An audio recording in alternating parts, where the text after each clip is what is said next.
Nous bénissons Dieu.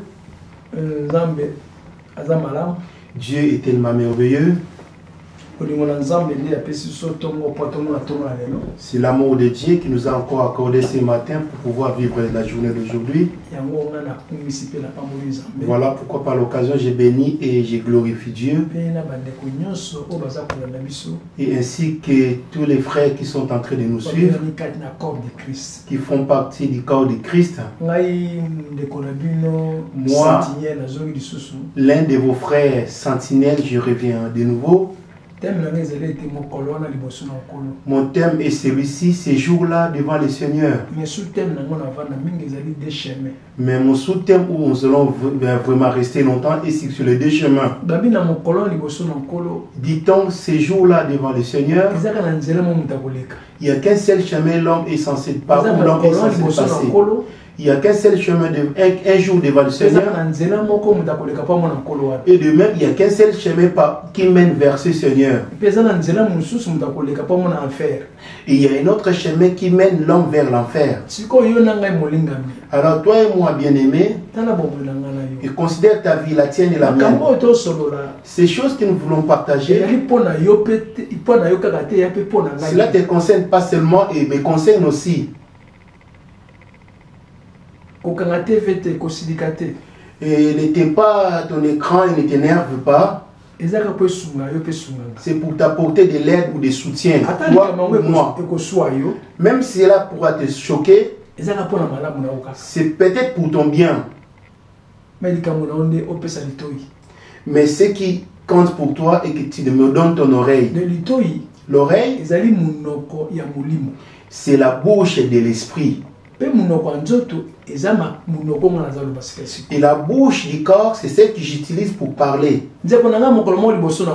Bien-aimé, un jour devant le Seigneur, j'ai le même chanté. Ces jours-là, où serai-je? Ces jours-là, devant Jésus, les jours de ma fin. Ces jours-là, devant Jésus, j'en ai assez entendu la voix de Dieu. J'en ai assez entendu la parole de Jésus. Au lieu d'obéir, je n'ai pas voulu obéir. Au lieu de croire, je n'ai pas voulu croire. Au lieu de croire, je n'ai pas voulu croire du tout. Les désirs de la chair m'ont séparé de Jésus. La convoitise du monde m'a couvert la face de l'Éternel Dieu. Alors ces jours-là, je me demande, ces jours-là, où serai-je?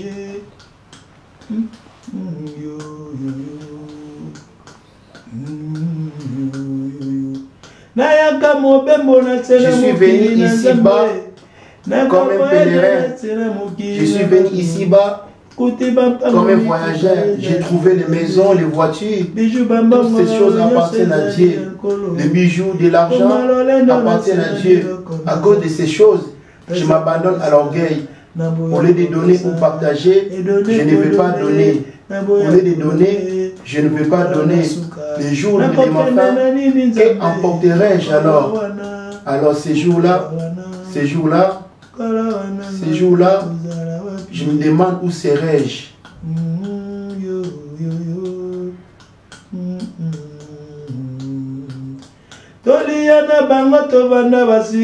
On a mangé ensemble, cependant ils sont morts. On a été forniqués, ils sont morts du sida. On a été bricolés, du vodka, ils sont morts de tuberculose. Mais moi, si je vis, c'est l'amour de la croix. Si tu vis aujourd'hui, c'est l'amour de Jésus. Et si tu vis, c'est l'amour de la croix. Regarde, il est grand temps, répands-toi. Il est grand temps, répands-toi pour que tu sois sauvé. Ces jours-là, je me demande, moi, où serai-je? Bien-aimé, considère ceux avec qui tu as mangé et aujourd'hui ne sont plus. Observe même dans ta famille, parmi tes amis, tes camarades. Aujourd'hui, il y en a quelques-uns qui ne sont plus. De la même façon, ça sera ton tour. Toi et moi demain. Tu pourras manger ou régner ou ayant de l'argent, mais il y aura un jour que tu dois quitter toutes ces choses pour aller rencontrer les maîtres du monde. Amen. Amen. La Bible nous dit ceci. C'est du Seigneur, il y a deux chemins. Nous allons prendre Matthieu. D'abord, nous allons prendre le commencement. Genèse 6. Les versets 10. Les versets 10 à 12. J'ai lu au nom de Jésus. Pendant qu'on lit Genèse 6, les versets 10 à 12. Matthieu 7. Et quelqu'un pourra me prendre Matthieu 7. Les versets 13. Les versets 13 à 14. Ok, papa. On y va, papa. Genèse 6, les versets 10 à 12, je lis au nom de Jésus. Noé engendra 3 fils, Sem, Cham et Japheth. La terre était corrompue devant Dieu. Dit-on, la terre était corrompue. Alléluia. Amen. Dit-on, la terre était corrompue devant Dieu. Toi et moi, cependant, vivons dans ce monde. Ne sont pas encore morts. Il y a qui ont habité dans ce monde et qui sont déjà partis. Je me demande si toi, si tu es aussi corrompu. Tous ceux qui sont corrompus sont ceux qui s'opposent ou se révoltent à Dieu.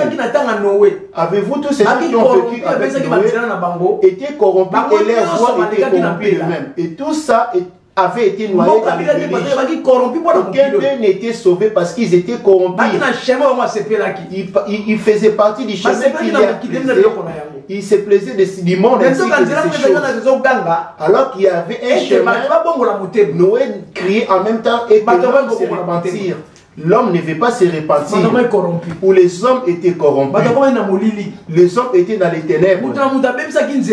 Chacun d'eux avait corrompu sa voix. Et examine, je vois bien que tu implores Jésus. N'es-tu pas corrompu par hasard? Bien que tu implores Jésus, n'as-tu pas corrompu ta voix? Regarde les deux chemins en question. C'est l'esprit et le corps. C'est l'esprit et le corps. Et la base de tous les deux, c'est le cœur. Parce que le cœur peut faire aussi le désir de la chair. Et le même cœur peut aussi accomplir le désir de l'esprit. L'air centre à tous les deux, c'est le cœur. Alors que la véritable église, ce n'est pas là où nous irons. Tout ça, ce sont des ensemblés. Mais l'église, la véritable, c'est ton cœur. Examine ton cœur. N'est-il pas corrompu? Nous allons lire Matthieu. Avant de revenir sur Genèse, on va aller dans Matthieu 7, verset 13 à 14. Entrez par la porte étroite, car large est la porte, spacieux est le chemin qui mène à la perdition. Dit-on, le chemin qui mène à la perdition, c'est celui du monde.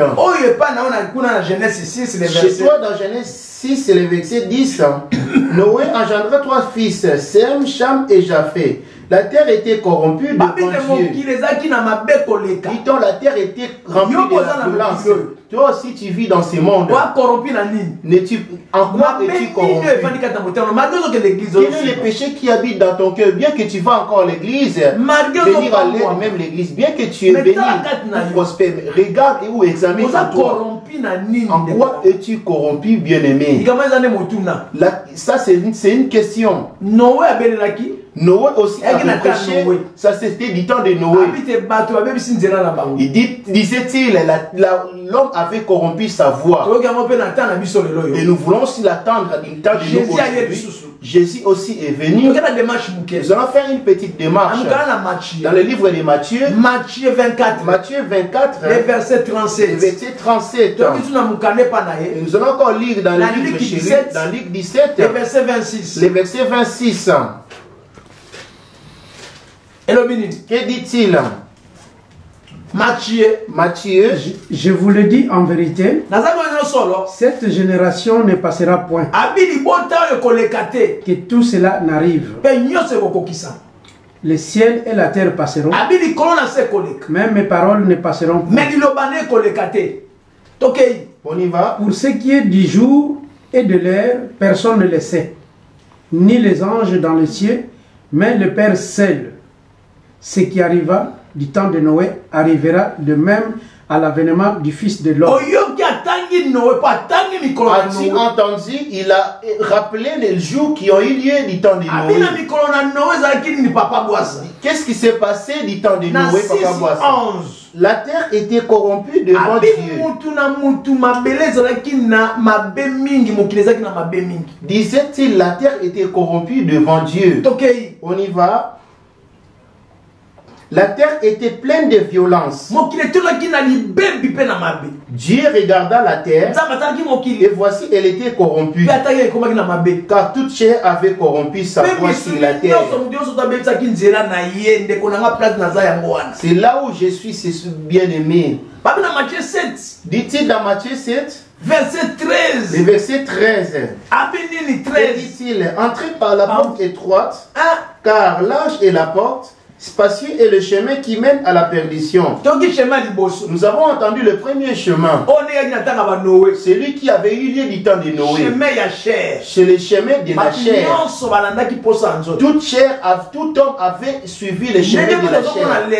Tel que voyons-nous aujourd'hui, le désir de la chair envahit l'homme. Et nous voyons même les serviteurs charnels parmi nous. C'est une mission pour pouvoir affaibli quand tu as pris la mauvaise décision de rester à la maison. Parce que tu as été victime, tu es tombé sur des pasteurs escrocs. Nous avons des choses devant le Seigneur pour passer par ces chemins-là. Je viens tout doucement. Dans le deuxième chemin, le premier chemin, que dit-il? Entrez par la porte étroite, car large est la porte, spacieux est le chemin qui mène à la perdition. Il y en a beaucoup qui entrent par là. Dit-il, le chemin qui mène à la perdition, c'est-à-dire au mal. C'est de la même façon qu'était dans le temps de Noé. Noé aussi avait prêché dans le monde. Et à la venue de Jésus, avait-il dit, mettez-vous en garde, car il y aura des faux prophètes pour égarer le peuple de Dieu. Ils feront des choses qui vous plairont, alors que si tu viens à Jésus, tu n'es plus censé faire ton désir, mais plutôt celui de Jésus. Parce que Jésus est aussi un chemin. Le diable aussi, c'est un chemin vivant dans le monde. C'est lui qui conduit le monde, c'est le diable. Il a commencé à la conduire depuis le commencement là-bas avec Adam et Ève. Le diable agit génération après génération. Dans cette génération-là du temps de Noé, cette génération-là du temps de Noé, il y a eu 12 générations. Et jusqu'à la génération de Noé. Mais regarde la génération de Noé, il n'y avait que Noé. 8 personnes. Et 8 personnes étaient sauvées. Je pourrais dire 8 ans. Noé. Ses 3 fils. 4. La femme de Noé. 5. Et plus les 3 femmes des fils de Noé. Yépheth, Shem et Ham. Bien aimé, toi qui vis dans ce monde, autant si tu n'avais pas entendu la parole de Dieu, et puisque tu as entendu la parole de Dieu, heureux si tu veilles pour suivre le chemin de Jésus. Vivant dans le monde, ces hommes implorent aussi Jésus. Mais étant dans le chemin du mal. Et qu'est-ce qu'ils leur mettent dans le chemin du mal? Parce que les choses charnelles envahissent leur chair. Aussi longtemps que les choses charnelles envahissent la vie de l'homme. Et du coup, auprès de Dieu, l'homme devient ténèbres. Parce que les ténèbres, c'est ça le péché. Le maître des ténèbres, c'est qui? Ou le prince des ténèbres, c'est qui? C'est Lucifer. Amen. Amen. Donc, le deuxième chemin. Nous avons entendu le deuxième chemin. 14. Mais étroite est la porte, resserrée le chemin qui mène à la vie. Il y a la porte, il manque un kangama. Il y a une porte étroite. Mais cependant, c'est celui-là qui mène à la vie. Ce chemin de la vie, où est-il, Boissa? Jean 14, verset 6. Jean 14, le verset 6. Les chemins qui mènent à la vie. On revient chez toi là-bas, Matthieu 7, 14 nous dit quoi? Mais étroite est la porte resserrée, le chemin qui mène à la vie. Et il y en a peu qui le trouvent. Jean 14, 6, je lis au nom de Jésus. Jésus lui dit, je suis le chemin, la vérité et la vie. Ni ne vient au Père que par moi. Dans le chemin de Jésus, là-bas nous avons entendu, il y en a peu. C'est pendant toi et moi implorons Jésus. Et examine ta foi. Toi, tu dis c'est le temps de la grâce. Oui, on est d'accord, c'est le temps de la grâce. Dans l'ancien temps, c'était la condamnation. Maintenant, nous vivons le temps de la grâce. Est-ce que cette grâce fait-il partie de la grâce? A-t-il déjà reçu la grâce? Alors la grâce, c'est quoi? C'est être avec Jésus. La grâce, c'est être avec Jésus. Jésus, c'est qui? Jésus, c'est la parole. Je ne sais pas si tu as la grâce. Vous avez l'habitude de dire grâce. Nous sommes. C'est le temps de la grâce.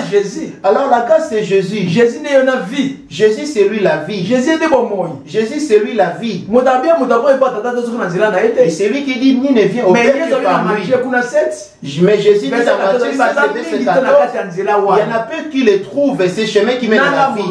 Et moi qui parle, et toi qui m'entends. Et regarde ces chemins. Es-tu dans ces chemins? Tu as été pleurer les autres. Dans la famille, il y en a qui sont partis. Toi aussi, tu avais pleuré. Mais vivant encore dans le monde, aussi longtemps que les gens du monde sont encore à toi, tu apparais vivant, mais tu es mort. Tu apparais vivant, mais tu es mort. Parce que tu es dans le chemin qui mène à la perdition. Tu apparais vivant, tu marches ayant des voitures et étant dans le mariage. Mais auprès des yeux, tu es mort. Examine ta vie. Dans quel chemin es-tu? Le chemin en question, c'est ton cœur. Dans ton cœur. Quel est le désir qui triomphe? Quel est le désir qui siège? Parce que le diable combat l'homme qui implore Jésus. Il a aussi ses armes. Je viens pour vous présenter ses armes par lesquelles il obscure. Il y en a ceux qui implorent Jésus, des lèvres Jésus, mais les œuvres qui règnent dans leur vie, ce sont les œuvres du diable. Il prie certes, mais ce qu'on remarque en lui, on voit l'adoration du diable en lui. L'adoration, ce ne sont pas les cantiques. L'adoration, c'est les comportements. Et nous remarquons l'odeur. Quelle est l'odeur qui monte du bois? Tu implores Jésus. Tu n'es pas encore mort. Nous avons des sortes, les vrais prophètes et les faux prophètes. Et examine alors ta chemin. Tu es dans quel chemin? Alors le chemin de tous, c'est le cœur de tout un chacun. Examine ton cœur. Qu'est-ce qui demeure dans ton cœur? Si vous demeurez dans ma parole, vous serez vraiment mes disciples. Maintenant, examine ton cœur. Du temps de Noé, Noé avait gardé la parole de Dieu. Il avait persévéré pour demeurer dans la parole de Dieu. Puisqu'il avait demeuré dans la parole de Dieu, il n'était pas passé. Mais ceux qui étaient demeurés dans le monde et avaient corrompu leur foi étaient passés. Que dit-il chez toi à 6? Verset 11 à 12. La terre était corrompue devant Dieu. La terre, premièrement, c'est qui? C'est toi. L'éternel Dieu forma l'homme de la poussière de la terre et souffla à lui un souffle de vie et l'homme devint un âme vivante. C'est ça la porte par où le diable passe pour toucher l'esprit. Le diable ne tient pas de la chair. Et la chair, ce n'est qu'un accès pour lui par où il passe pour pouvoir mettre la main sur lui. Parce que Jésus lui avait déjà récupéré le pouvoir. Il l'a rendu. Et lui, il combat de poursuivre ses pouvoirs pour les ravir encore de nouveau. Comment les ravira-t-il ses pouvoirs? Tu ne les verras pas te mettre les coups. Il a sa séduction qu'il a établie pour que tu les suives, pour qu'il te ravisse le pouvoir. Et pourquoi, pour par où il passera pour te ravir le pouvoir. Examine parmi les membres de ton corps. C'est ça, ces bâtiments que nous allons prier. Et alors que l'auteur, c'est là où le prédicateur se pointe. C'est le cœur. La tête, le corps et le reste, c'est la maison. Alors, porte et la porte de la maison, c'est les pensées. Alléluia. Amen. À l'intérieur. Maintenant, regarde ton intérieur. Parmi les membres de ton corps, par où as-tu ouvert la porte? Ton corps donne l'accès. Quel est l'accès que ton corps donne au diable? Et tout le mal du monde, c'est une voie. Et tous les biens du monde, c'est une voie aussi. Mais réexamine en toi. Es-tu mélangé? Tel qu'Adam était, il avait l'amour, il avait de même l'impudicité, il avait la paix, il calomnie, il a la colère, mais il a la bonté. Je me demande, il n'y a que deux chemins. Ces chemins dont on appelle les biens. Il n'y a rien d'essuyé ou de pire. Et il y a un autre chemin qu'on appelle le mal. Maintenant, commence à examiner. Je voulais maintenant te montrer ces chemins. C'est nos cœurs. Et nous les prophètes ou les prédicateurs pour prêcher alors.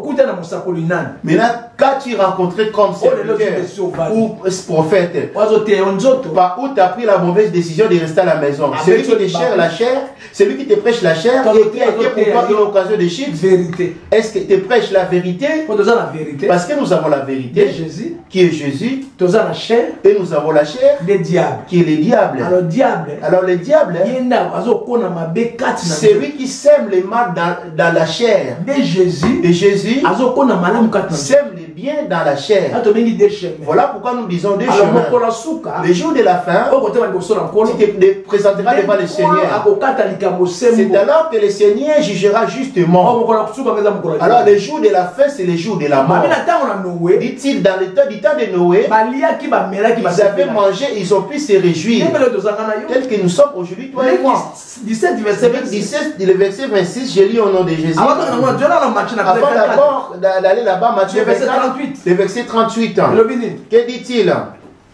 Car dans les jours qui précédèrent les déluges, les hommes mangeaient et buvaient. Les jours du temps du déluge, les hommes mangeaient et buvaient.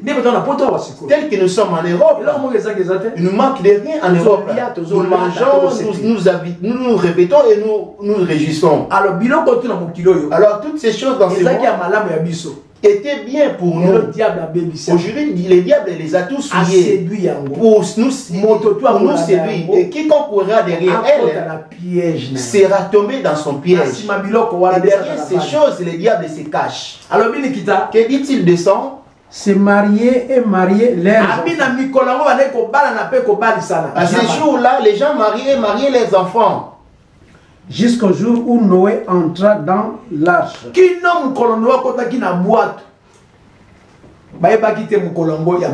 Ils ignoraient les jours du déluge. Toi aussi, tu te maries, tu vas dans le mariage, des fêtes de mariage, tu fais des fêtes, tu vas travailler, tu as de l'argent, faisant des commerces, c'est bien. Est-ce que c'est-il le jour de ta mort? Je m'adresse à celui qui suit Jésus. Je m'adresse à celui qui importe Jésus. Je ne m'adresse pas aux païens parce que les païens ne connaissent pas qui est Jésus. Je m'adresse à toi qui dis que tu confesses connaissant Jésus. Ce qui arriva du jour de Noé, ces gens-là connaissaient aussi Noé. Ils mangeaient, ils buvaient, et mariaient leurs filles. Luc nous dit quoi, papa? Le même même langage, ce qui arriva du temps de Noé arriva de même au jour du Fils de l'homme. Ce qui arriva du temps de Noé arriva de même du jour du Fils de l'homme. Les hommes mangeaient, vivaient, se mariaient et mariaient leurs enfants jusqu'au jour où Noé entra dans l'arche. Le déluge vint et les filles tous périrent. Oh, déluge, alors le déluge, bien aimé, c'est l'image de la mort aujourd'hui. Alors que l'arche, alors que l'arche, c'est la parole. Est-ce que parole, c'est quoi dans mon témoin? Est-ce que la parole a été déjà entrée dans ton cœur? Pour que tu sois sauvé. Es-tu déjà entré dans l'arche? Es-tu déjà entré dans l'arche? Afin que la vague ou la tempête du monde te frappe pas. Alors que l'arche aujourd'hui en révélation, c'est la parole. Je voulais finir mon message. Alléluia. Amen. Regarde les deux chemins. Tous les mal du monde, diable. C'est le diable. Lucifer. On l'appelle la séduction. Et tout le bien du mal, c'est Jésus. Et tout le bien du monde, c'est Jésus. L'amour. On l'appelle l'amour. Examine alors où es-tu? Tu pourrais être là implorant Jésus, mais tu as quelque chose qui appartient au diable. Le diable passe par où? Par les désirs de ta chair. On va voir le premier piège. Par où?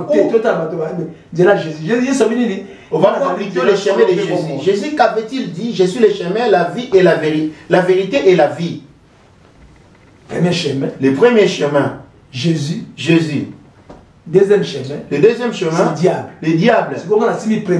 Maintenant, moi je parle du deuxième chemin. C'est dont j'ai dit tout le mal. Galates 5, verset 19. Marc 7, verset 21. 1 Corinthiens 5 et 6, verset 10. Donc, il nous dit, ma baignance, tous les mal qui va à cause de tous les mal qu'Israël ont fait pour mériter. Jérémie 32 à 34. On va voir tous ces mal. Rapidement. Jérémie 32 à 34. Après quoi on va lire Galates. Jérémie 32 à 34. Pour finir notre message, j'ai lu au nom de Jésus. À cause de tous les mal que les enfants d'Israël et les enfants de Juda ont fait pour mériter, je l'ai bien répété, tous les mal, ils sont représentants, c'est Lucifer. Lui, c'est lui et ses serviteurs, les faux pasteurs, les faux docteurs, les faux prophètes, les marabouts qui se sont faits des pasteurs, engrosser les filles d'autrui, tout le mal. C'est le diable. Maintenant, examine en toi. Mais cependant, Jésus, qui te fait baptiser au nom de Jésus. Quelle est la tâche du diable qui est dans toi? Parce que le diable est sur le point de mettre la tâche. Et Jésus veut enlever cette tâche.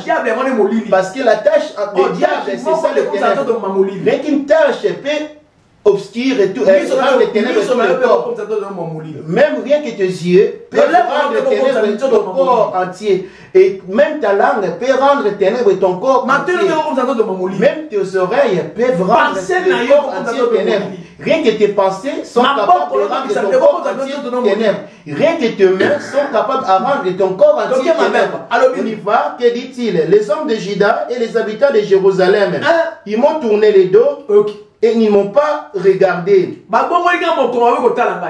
On les a enseignés. On les a enseignés dès le matin. Mais ils n'ont pas écouté pour recevoir instruction.